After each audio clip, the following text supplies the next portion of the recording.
कल्पना ठाकुर झारखंड से। लीजिए मैं आ गई एक झूमर लेकर के, सुनिए। पिपरा के पतवा झालरिया हो बाबा, पिपरा के पतवा झालरिया हो बाबा, से झालरिया लार पीपर डोले हो बाबा, से झालरिया लार पीपर डोले हो बाबा, से झालरिया लार पीपर डोल।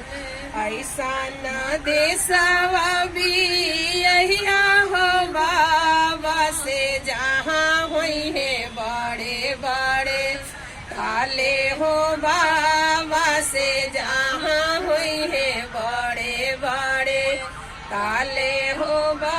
सासू ननदा कुछ कहे हो बाबा, से डूबी मरबी वही काले हो बाबा, से डूबी मरबी वही काले हो।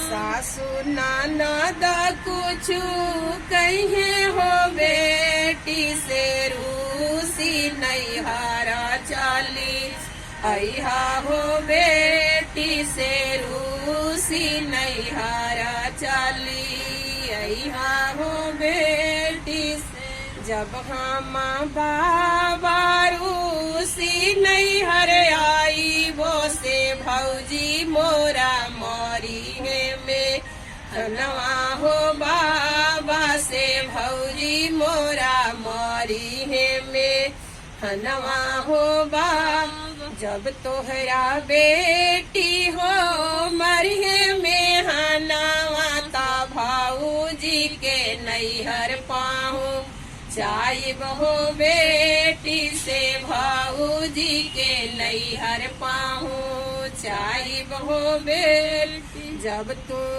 बाबा नाई हर पाहू चाइब, से सोना ऐसन भैया कैसे रहे हो बाबा, से सोना ऐसन भैया कैसे रहे हो बाबा।